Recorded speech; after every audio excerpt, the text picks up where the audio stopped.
Ever wondered why English pronunciation can be so tricky? Well, the phonemic chart can help. Welcome to the fascinating world of phonetics, where we decode the sounds of English. Today, we're diving into the phonemic chart, a powerful tool that offers a visual representation of all the sounds in spoken English. This chart, often a mystery to many, is actually quite simple. It's a grid, neatly organized with symbols representing different sounds. These symbols are not random. They're part of the International Phonetic Alphabet, or IPA, used worldwide to standardize the representation of sounds. The chart is divided into three main sections: consonants, vowels, and suprasegmental features. Each symbol in these sections corresponds to a unique sound in English. By learning these symbols, you'll unlock the key to understanding and, more importantly, correctly pronouncing English words. So, ready to embark on this phonetic journey? By the end of this video, you will have a firm grasp on how to use the phonemic chart to improve your English pronunciation. Diving right in, we start with the most basic sounds in English, the vowels. The phonemic chart, that handy tool for English pronunciation, has 20 vowel sounds. Don't worry though, we'll break them down together. First, we have the 7 short vowels. Let's take a look at these. The sound, A as in cat, E as in pen, I as in sit, A as in hot, as in cup, U as in book, and are known as the schwa, which is the most common sound in English and can be found in words like about. Next, we move on to the 5 long vowels.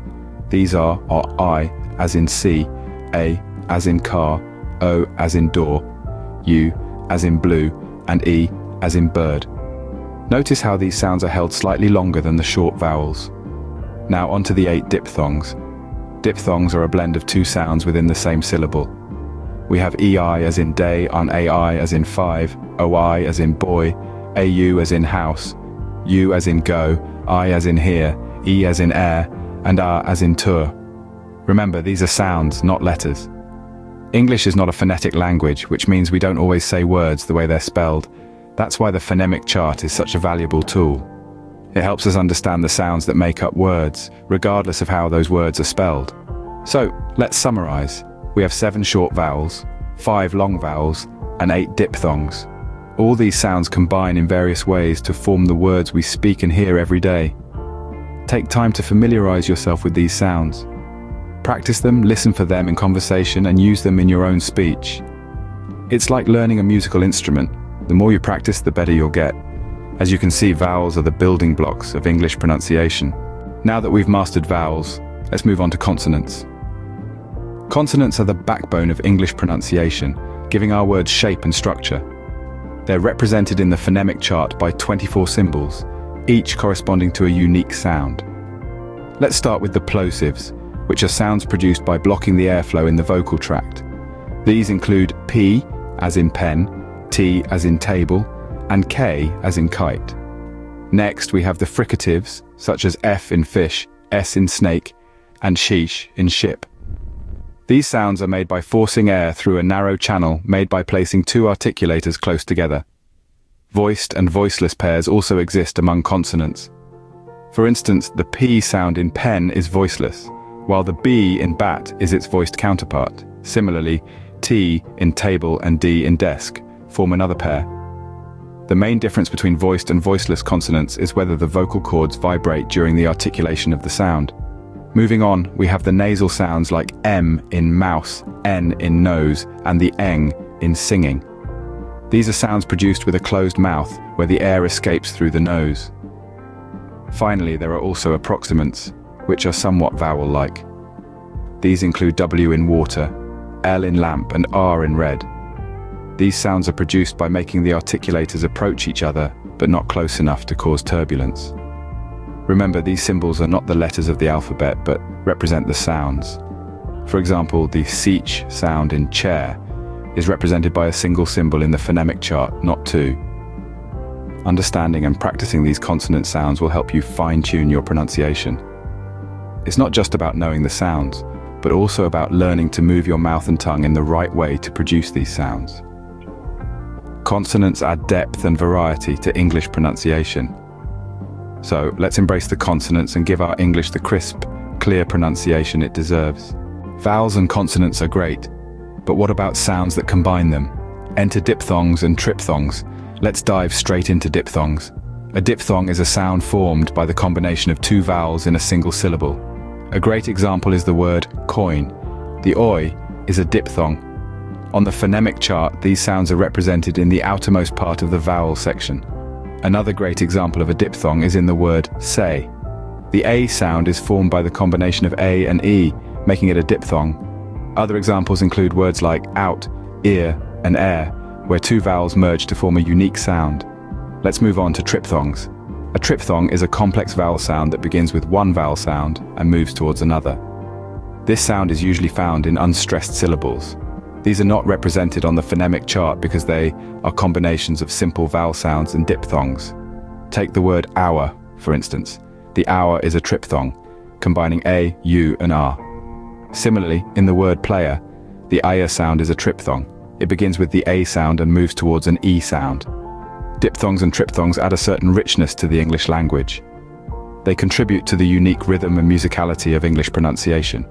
They also bring about diversity in accents and dialects. Remember, the key to mastering these sounds is practice.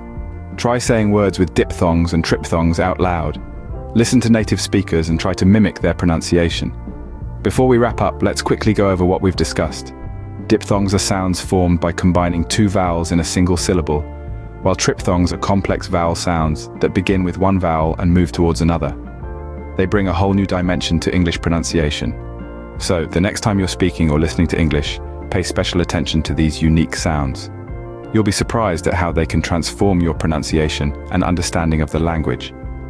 Diphthongs and triphthongs bring a whole new dimension to English pronunciation. The phonemic chart has a few more symbols tucked away. Let's uncover them. Beyond the vowels, consonants, diphthongs, and triphthongs, there are a couple more symbols that need our attention. These are the schwa, the slash, and the colon. The schwa, represented by an upside-down E, is the most common sound in English.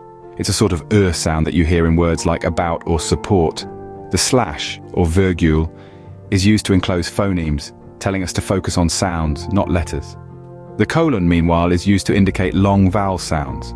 So, I would represent the long E sound in C, for example. These little extras on the phonemic chart may seem minor, but they're powerful tools for fine-tuning your pronunciation. Remember, English isn't always phonetic, but with the phonemic chart you can crack its sound system. Every symbol on the phonemic chart has a role to play in English pronunciation. You've learned a lot today, so let's do a quick recap. We embarked on a journey through the phonemic chart, a tool that's like a map for the sounds in the English language. Let's rewind and touch upon the highlights. We started by understanding vowel sounds, those essential building blocks of words. We discovered how the position of our mouth, tongue, and lips help create these unique sounds. From the open sounds of R and O to the more closed sounds of E and U, we explored the diversity of vowel sounds that English has to offer. Next, we delved into consonant sounds, adding more depth and variety to our vocal repertoire. We learned the subtle differences between voiced and voiceless consonants, and how these nuances can change the meaning of words. From the soft whisper of S to the buzzing vibration of Z, we found out that consonants are indeed more than just letters on a page. Then, we ventured into the world of diphthongs and triphthongs, where two or three vowel sounds combine to create a new sound. We saw how I, U, Oi, and other combinations can add a melodic quality to our speech, making English a truly dynamic and expressive language. Finally, we rounded off our exploration by looking at other symbols on the phonemic chart, symbols that represent sounds which don't fit neatly into the categories of vowels or consonants. We learned about the schwa, the most common sound in English, and other unique phonemes that add richness to our verbal expression. Now that we've covered the basics of the phonemic chart, it's time for a bit of homework. Practice recognizing and using the symbols on the phonemic chart. Try to transcribe simple words using these symbols and then read them back. Listen to English conversations, songs, or news broadcasts and try to pick out the different sounds. Remember, practice makes perfect. Keep using the phonemic chart and soon, English pronunciation will be a piece of cake.